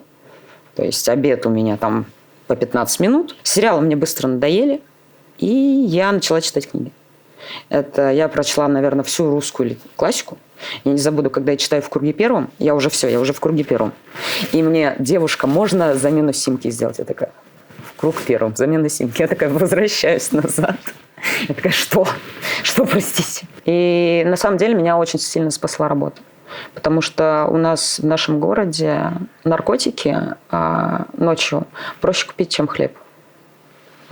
То есть очень много бухают, потребляют, занимаются там сексом, прочим. У нас же закрытый город, а там военные. Я понимаю, они не особо интеллектуальны. Если человек тупой, что я с ним буду делать? Мне важно, чтобы с человеком было о чем поговорить. Я не забуду, когда там в Тиндер тогда был. И он такой спросил, что ты читаешь? И я такая, да вот Анну Каренину перечитываю. Как же он сказал-то? Это писательница? Я говорю, да, у нее 2-й том не получился, она под поезд бросилась. Я вышла. Я вышла сразу. Я такая, нет, это все. Как вы узнали о задержании Ани? Да, собственно, я это поняла, потому что, собственно, к нам же пришли с арестом. Это делается одновременно. Я просто обалдела от того, что происходит, если честно, потому что резкий стук в дверь такой прям вот кулаком, да, то есть у нас частный дом, железная дверь. Я выхожу, значит, думаю, наверное, это кто-то вот по делам мужа. А заходят вот эти все прекрасные люди. Сколько их было? Так, это было 2 следователя, по-моему, это было 2 человека, вот, собственно говоря, вот в экипировке, вдруг сопротивляться буду, да, вот было там, мало ли что. И это было 2 понятых. Вот примерно такая была группа людей. Вот, и мне очень хотелось, ну, я говорю, я вас не приглашала, выходите. Вот, потом поняла, что не уйдут. Ну, ладно, пойдем. И я как бы думаю, что, ну, то есть вот, то есть я стала вспоминать, какие у меня права есть, да, то есть... А вот этот вот такой момент, да, когда страх борется с чувством самосохранения. То есть, с одной стороны, ты понимаешь, что перед тобой люди, у которых сила, а с другой стороны, ты понимаешь, что они тебя унижают. Ты на своей территории находишься. У меня вот это ощущение было, что что-то не то. Ну, то есть это что-то не так. Но они были достаточно корректные. То есть как бы вот какого-то такого вот. То есть да, они как бы, конечно, я, наверное, долго объясняла, что мне нужно созвониться со своим адвокатом. Они мне говорят, что по соглашению адвокат. У меня говорят, что должен быть адвокат по соглашению. Мне нужно подписаны. Вот они, значит, то есть вот. А они сразу сказали, что они по Аниному делу? Они спросили, прописана ли здесь Архипова Анна Николаевна. Я говорю, она здесь прописана, здесь не проживает. То есть я поняла, в чем дело, конечно. И у меня прошлогодние все, да, то есть вот эти мысли, все это пронеслось. Я думаю, ну вот, очень все странно, ощущение фантастического какого-то фильма, что не с тобой происходит, ну ладно, окей. И прошли, то есть один следователь был из Москвы, очень вежливый, то есть пришел, делайте, как это называется, эти? Бахилы? Бахилы, да, то есть все, ну вот все прошли, мне показали вот эту бумагу, вот сказали, что надо как бы разрешить обыск. Я долго объясняла, что, то есть я соображала, как у меня юрист, собственно, знакомая моя приятельница, и думаю, сейчас я позвоню, вообще, да, то есть чтобы она мне тут это, ну как бы обозначила все права мои и так далее, ну мало ли, да. Вот, но она как раз не могла взять трубку, и, в общем, вот это мы тянули, потом я так внутренне понимаю, что у меня не получится сейчас ничего сделать, я уже так просчитываю, думаю, ладно, окей. Я думаю, что они могут найти, собственно говоря, у нас нету, там, не знаю, там бомба какая-нибудь, да, то есть у нас ничего нету такого. Вот, и говорю, окей. Давайте, смотрите все, что есть, и, в общем, вот потихонечку пошли. Самое интересное, что, знаете, мне задавали вопросы, что Аня читает, да, то есть какие-то такие вещи.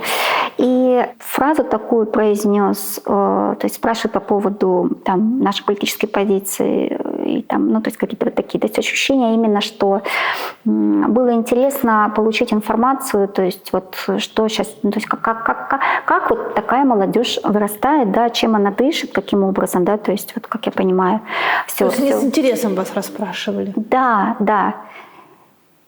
И книги смотрели. И потом, знаете, один из них сказал, что кто в молодости, ну там что-то такое, что не хочет сделать этот мир лучше, у того холодное сердце, что-то такое, а кто в зрелом возрасте хочет того же самого, а у того плохо с головой, что-то такое.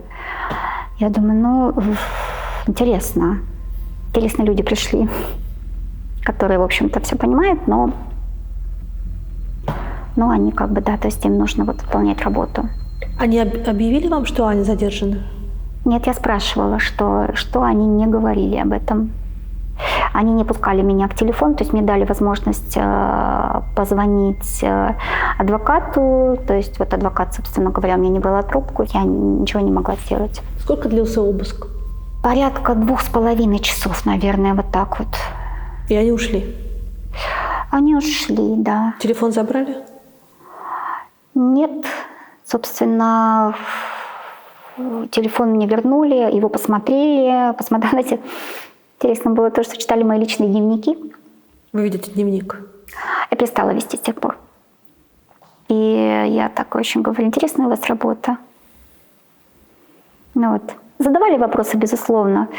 Смотрели там ежедневник мой, допустим, да, что там записано. Задавали вопросы, а у меня там, ну, допустим, я же работаю рекламой, да, то есть вот вы сейчас, вот что это за клиент? Я говорю, клиент мой, да, то есть вот это документы у меня там лежат, допустим, по моим, да, делам, по рабочим. Что это за документы? Вот это вот. Они уходят. И что делаете вы? Я звоню дочери. Она не берет трубку.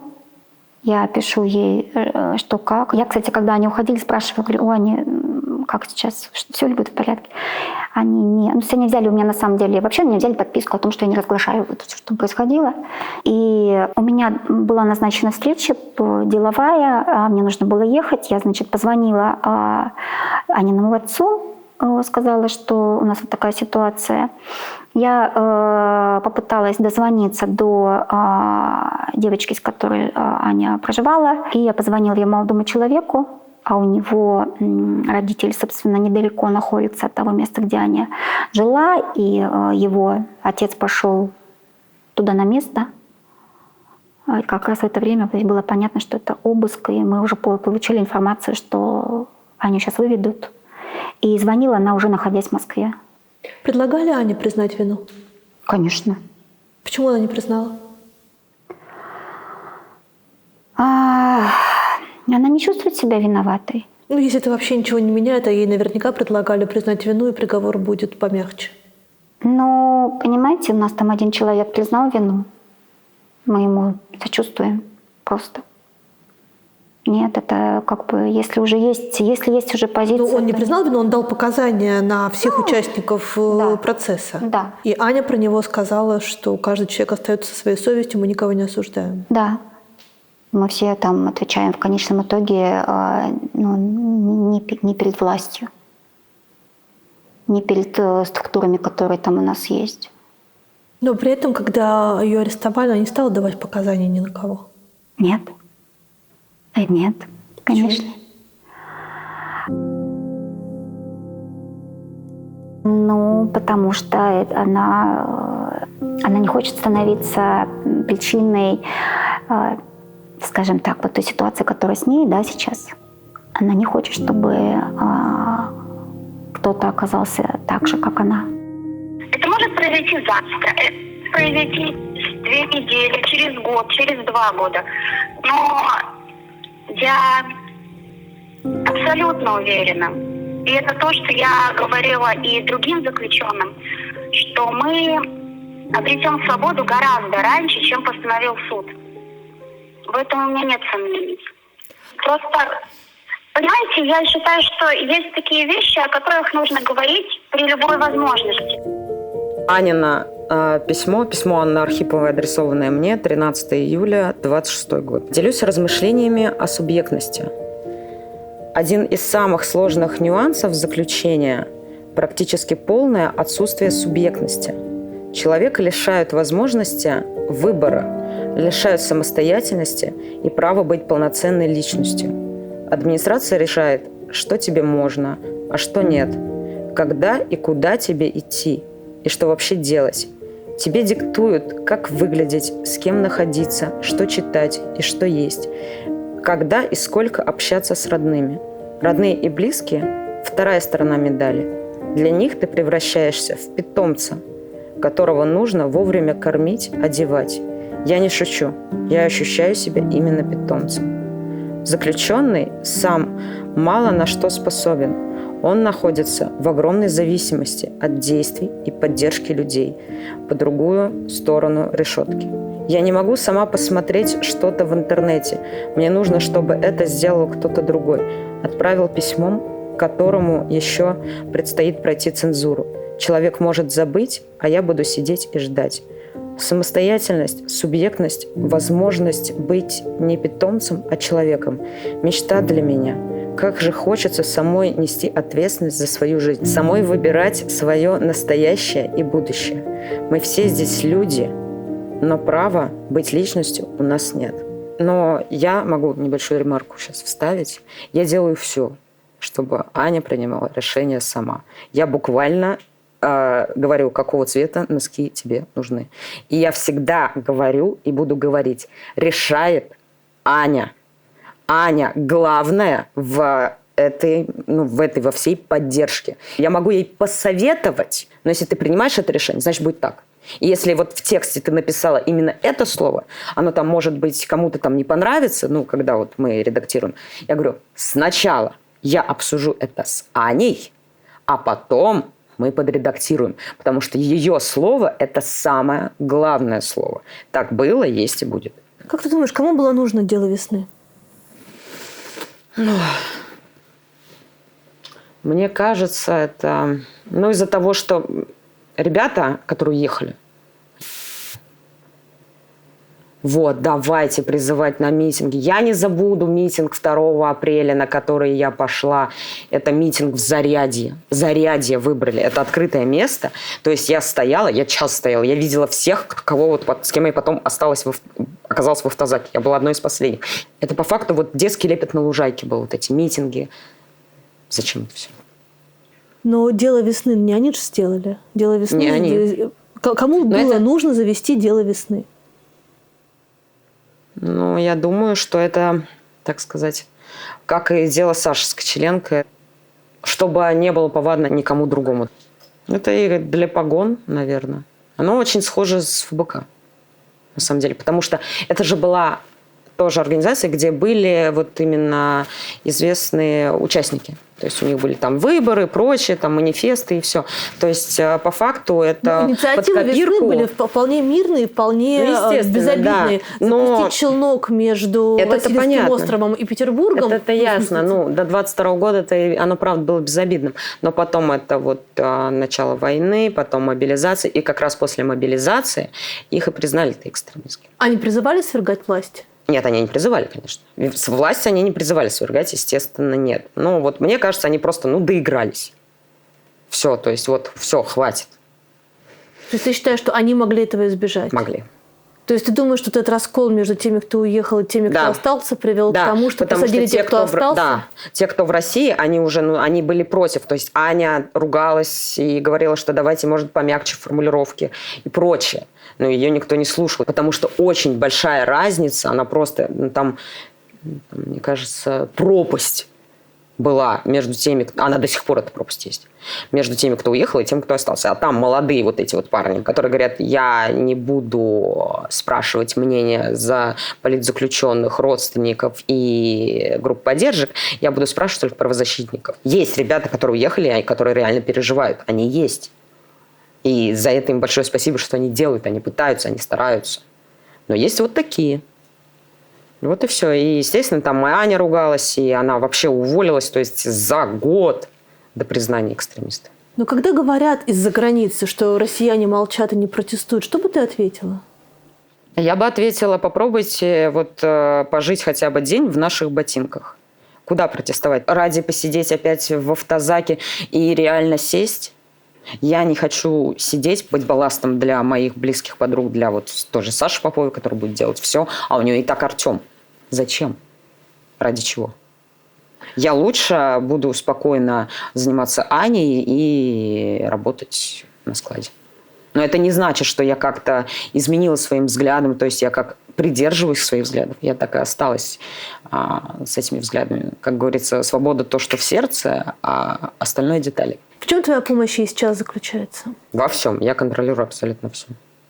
Она мне на последнем, наверное, звонке, она сказала так, все, Лен, я больше никому, кроме тебя, не доверяю. Потому что я все сконтролировала. У нас есть чат в передатчик. У нас там уже электронная очередь. Мы создали электронную очередь. У меня есть легендарная женщина-волонтер Вера, которая отмечает меня с 16 до 17. У меня есть мама Даши Козыровой, которая мне тоже иногда помогает. У меня есть девочки. Одна отвечает Сафонов оплати, это значит она за деньги. Другая девочка, филолог по образованию, она отвечает за посты. То есть я не одна. У нас команда. Между моментом задержания и моментом того, когда начались обыски у участников «Весны», у Ани было 1000 возможностей уехать. Да. Вы это обсуждали? Да, мы это обсуждали, и мы говорили, что ты можешь сделать так, как считаешь нужным. Она говорила, что мама, наверное, вам тоже нужно уехать. Я говорила, что дочь, ты же понимаешь, да, что нам это сделать физически намного тяжелее, но она любит то место, где она родилась, где она живет. И она не очень хотела уезжать, так скажем.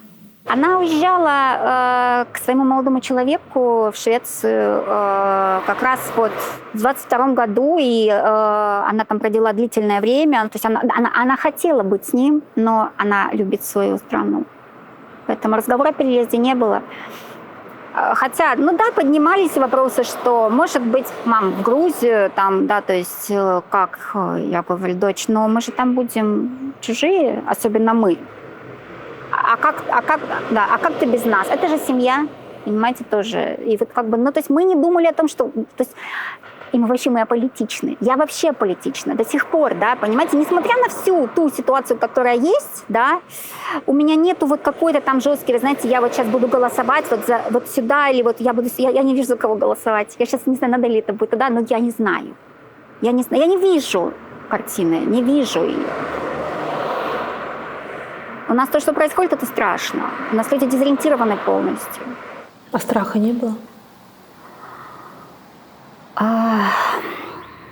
Вы знаете, у меня такое впечатление, что вот этот страх на каком-то этапе был, конечно, понятно, достаточно острый, такой практически панический, но потом она все взвесила и выбрала остаться там, где она есть, и жить жизнь.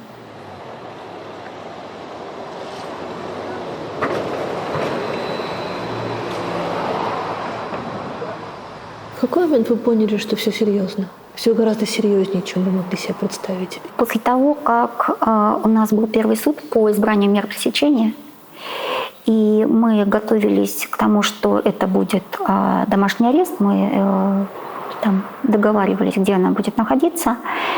И, собственно, я для себя думала, что ее должны как следует допросить, видимо, да, то есть там что-то узнать, и, собственно, на этом все закончится. И когда нам позвонил адвокат, и совершенно вот в таком вот, то есть она молодая, у нас достаточно тоже такая эмоциональная женщина, и сказала, что нет, ни в какую, да, что вот мы тут поняли, что это очень жесткая позиция сейчас, да, то есть это система, которая уже вот поставила там где-то резолюцию, и это будет происходить все тяжело. Но если говорить про окончательный, да, вот это состояние, что это будет только так, наверное, знаете, прошло время где-то, наверное, полгода. Кто-то исследователь озвучил, что мы понимаем, что вы ничего не сделали, и вы не виноваты. Но если сейчас вернуться сюда то есть те, кто реально там более виноват, да, чем вы действительно, то мы их арестуем, вас отпустим. И тут я понимаю, что речь идет уже не о правосудии.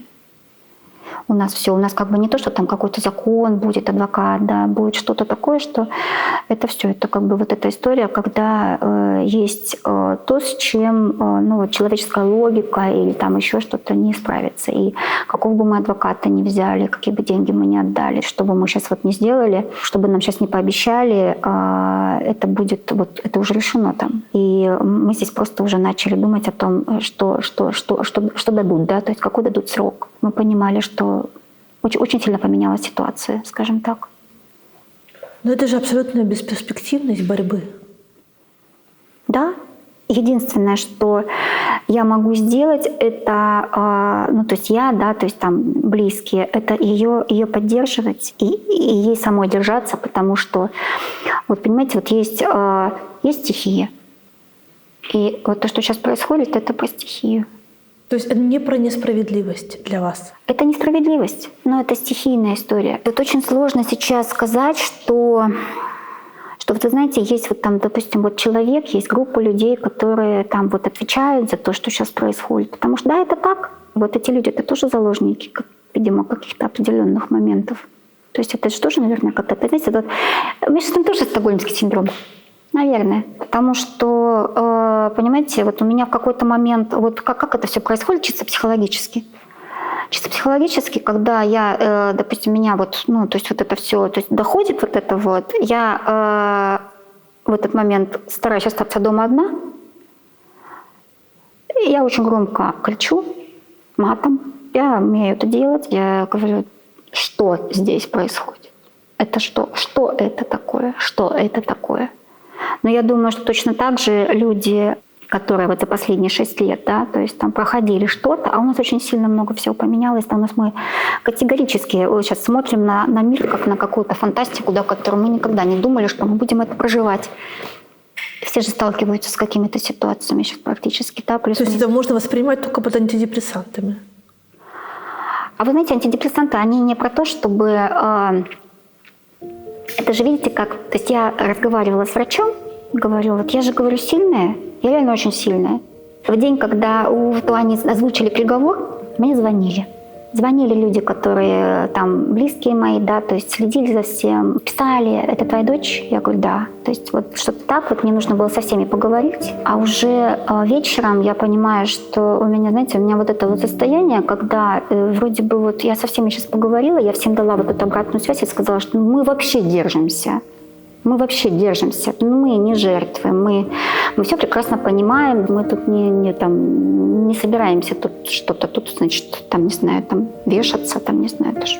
И я понимаю, что у меня чисто физическое состояние, вот чисто физическое состояние, когда вот тебя просто вот так колоть, вот так вот, ты не можешь ни спать лечь, ничего, мало того, уже времени 1:00 ночи, я не хочу никому звонить и говорить, вы знаете, мне сейчас херово, не буду.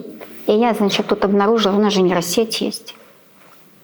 И я пишу, значит, в эту нейросеть. Вот у меня такая ситуация. Вот у меня сегодня дочь получила вот этот приговор, и я не могу, да, то есть у меня вот ощущение, что... Ну, то есть я это все описала, и, значит, мне там вот нейросеть, значит, пишет, что да, у вас, конечно, все очень тяжело, но вот вам сейчас нужно просто дышать, просто жить, просто поплакать. А я плакать-то не умею, у меня вот как проблемно, я не очень, не способна это делать. И вот там, знаете, как это там прозвучала такая фраза: «Вы не сверхчеловек, будьте просто человеком».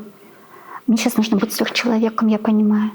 Ну, то есть вот это вот просто быть человеком, вот это когда там я сейчас вот там плачу, я сейчас там вот это, я сейчас вот, не знаю, сейчас лягу, буду помирать, пить антидепрессанты, потому что, да, то есть там не всем жаловаться. Ну, и что будет с моим ребенком в это время происходить? Я переезжаю за ней в Питер. Как ты принимала решение, помнишь? Это было очень тяжелое решение. Я была вообще в депрессии. Я не забуду, как это была фура, которую я заказала. Фура, это машина такая большая, «Газель». Я ее обгоняла на поезде. Но, естественно, меня отговаривали мои подруги. Говорит, она тебе никто, там, туда-сюда. А мне внутреннее говорит, надо. Вот внутреннее мое чутье говорит, надо, Лен, потому что будет какая-то... И я такая, окей. Я не пропустила ни одного заседания. Я тогда еще работала вот по ночам. Неважно, я с ночи, не с ночи. Там вот у меня там, когда меня уже сократили, и я работала на складе. Неважно. Она так смотрела. Вот я сидела на одном месте, и она смотрела на часы на меня, на часы на меня. Я засыпала. Вот когда была изба-читальня, это когда читали материалов дела, потому что прокуратура сначала читала вот эти посты весны без гиперссылки, а потом с гиперссылкой. Мы спали, потому что это невозможно. У нас там уже задний ряд весь повалено. Уже кто-то храпака давал. И судья уже сидит вот так. Ей уже тоже это все надоело. Судья, кстати, хорошая женщина и с хорошим чувством юмора. Поэтому 12 лет дала? Посмеяться? Это не она дала. А кто? Ей дали вот такое указание. Ну, она могла сказать, по-твоему, нет? Нет. Она карьеристка. Это ее не первое политическое дело. У нее была Пинчук, у нее был еще вот новосибирский, там, по-моему, как он, госизменник. То есть это не первое дело. Так что все было понятно. У Ани 7 статей, то есть срок уже разнится между там тем же Пашей Синельником, у которого там одна статья, там 2 части, и Аней с 7 составами. Я говорю, ты собрала все, вот у тебя веер, можешь с кем-то поделиться, там, не знаю, там, с кем-нибудь 212 кому-то такие. Хорошо, что день за 1,5, слава богу.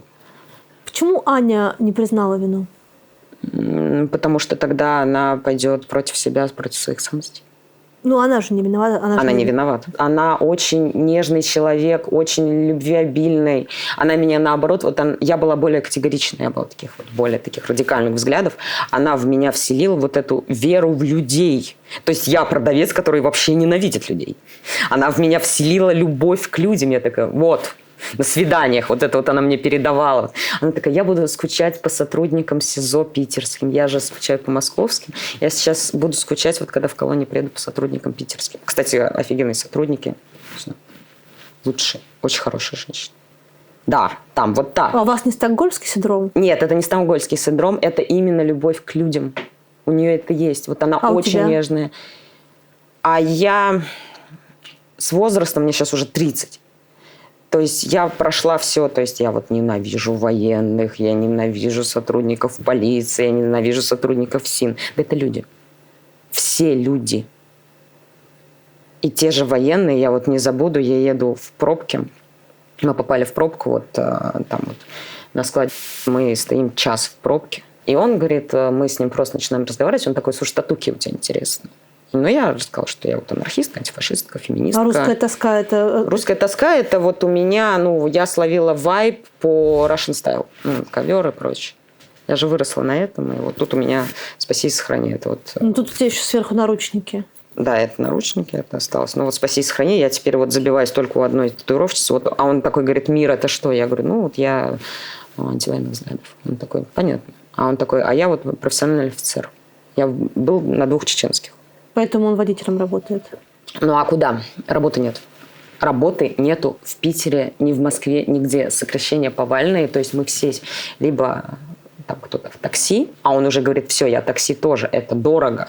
Либо на складах, либо вот как Саша Попова, она на вахте сейчас в Воронеже кирпичи делает, храм реставрирует. Работы нет. У нас безработица, сокращения повальные. Абсолютно. Вопрос о том, кто ответит за 12 лет вырванной из жизни вашей дочери, вы себе не задаете. А ответит. Да и зачем? Я сейчас знаю, Бог есть. Слушайте, ну есть же Бог. Ну, это когда будет? Ну и что? Кстати, знаете, я так позадавала себе вопросы, как там, что там, кто там, и я так понимаю, мне как бы вот у меня было такое впечатление, что у меня внутри меня ответы-то прозвучали. Знаете, это вот у Булгакова Понтий Пилат. Он был вынужден это сделать. Я сейчас, спасибо Боже, не приравниваю к этой ситуации, но она, знаете, как-то вот, когда вот это вот по факту делают, вот это из человека делают жертву, потому что так надо. Как?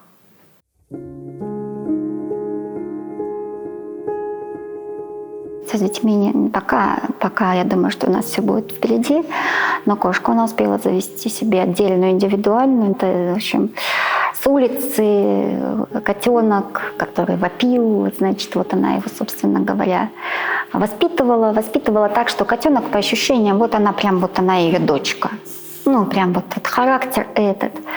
Совершенно ручная. Когда приходят гости, значит, все кошки, все вот это подворье разбредается, там, и, в общем, они не очень готовы там общаться, а это идет на руки. Она прям вот так становится. Тори, правильно? Тори. То есть, когда они ее забрали, кошка осталась там дома? Кошка была какое-то время, да, то есть, ну, она вот, слава богу, в это время Аня снимала вместе да, то есть она не одна была, и кошка какое-то время еще побыла, да, то есть, ну, вот когда я вернулась уже после того, как вот посетила ее первый раз в Москве, мы съездили, забрали эту прекрасную девушку. У Ани спросили как бы ее высочайшего разрешения на то, чтобы ее стерилизовать. И, в общем, это существо сейчас спит со мной. И как бы она мне такая, ну, говорю, внучечка, такая прям она вся очень ласковая. Она прям как Аня. То есть ей надо вот, чтобы...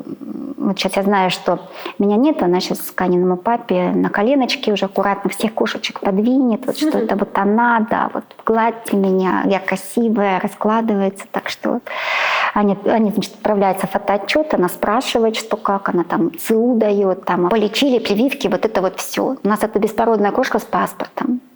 Ну, вот этим ветеринарным. У нас нету больше ни у кого это. Вот Аня освободится в 33-м году. Я пройду с ней от А и до Я весь этот путь.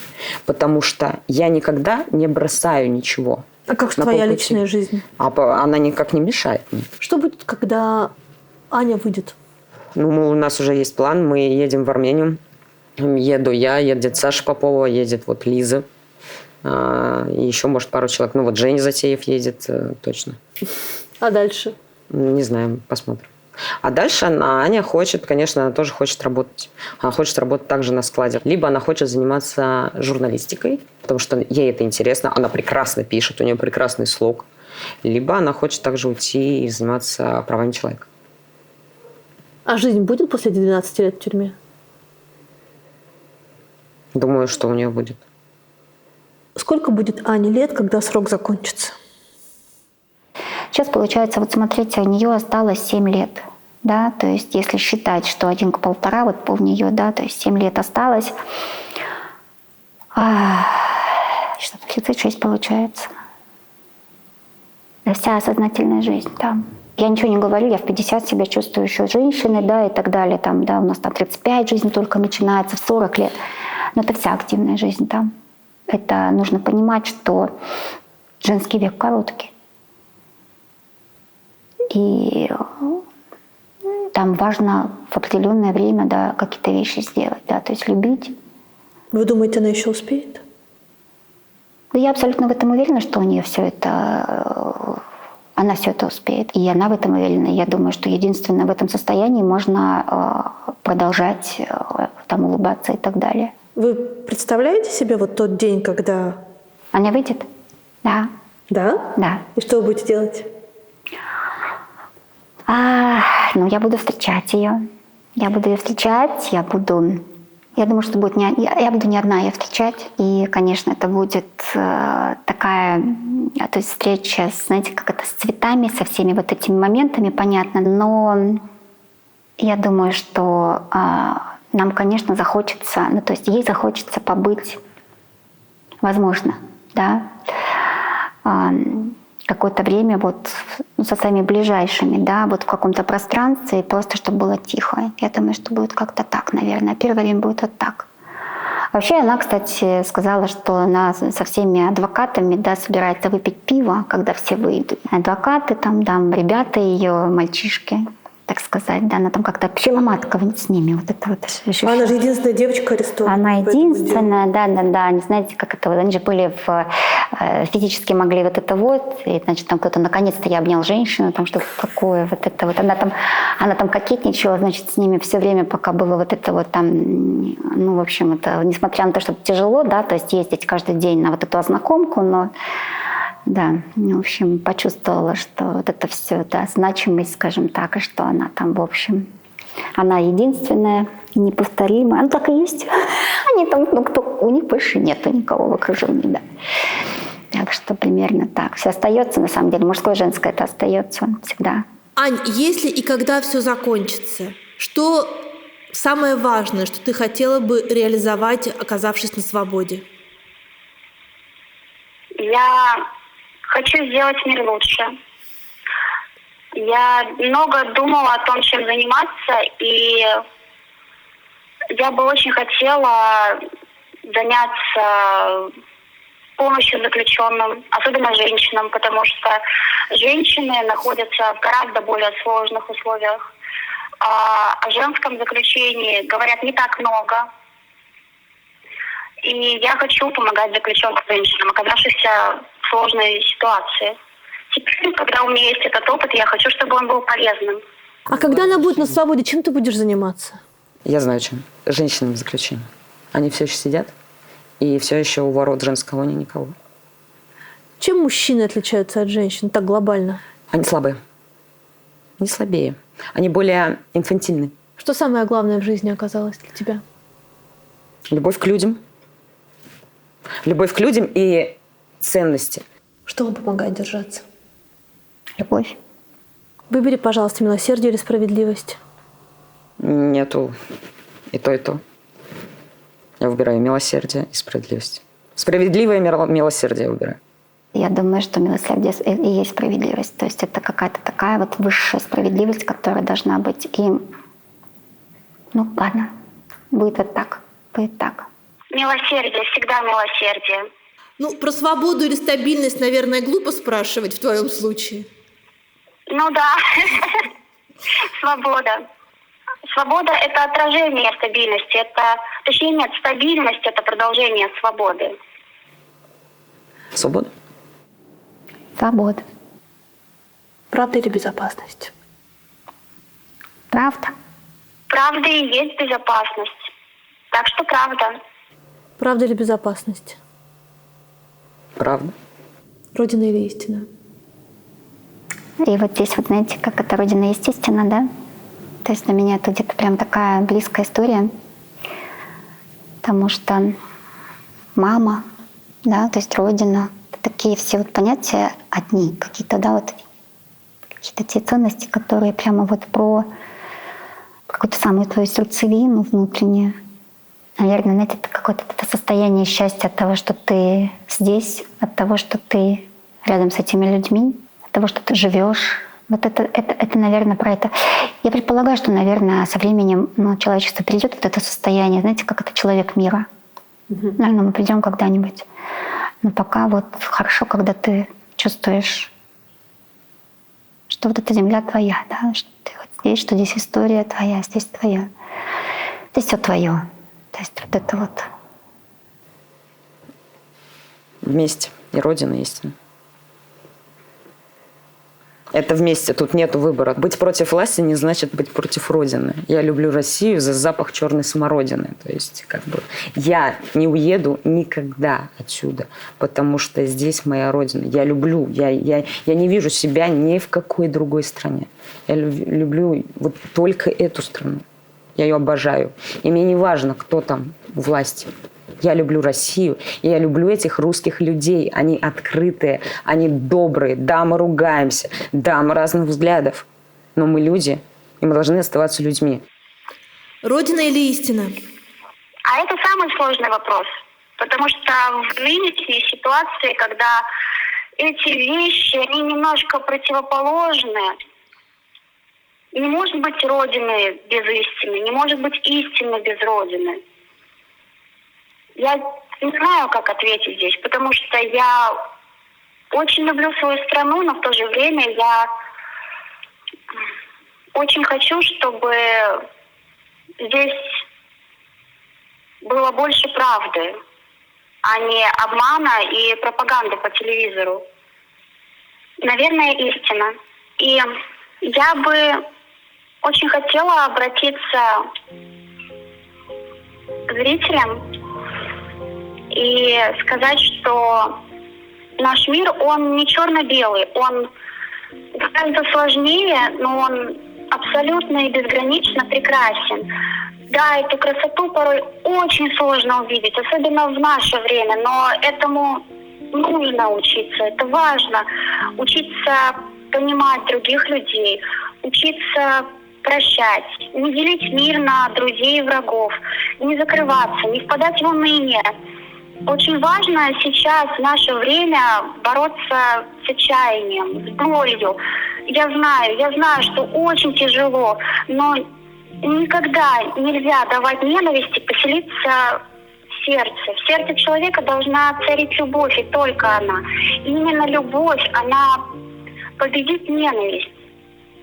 Только так можно сохранить себя в это время. И это самое важное, что должен делать человек. Хранить в сердце любовь, бороться за право быть тем, кто он есть. Бороться с негативом, с обидами, с разочарованием. В наше время все так сложно и непросто, но именно сейчас так важно сохранять этот внутренний свет. Спасибо большое. Хотите просто поговорить потихонечку с Аней? Это выйти? Да, давайте, да. Доченька. Такая умничка у меня. Привет, мамуль. Привет, доченька. Да, я тут.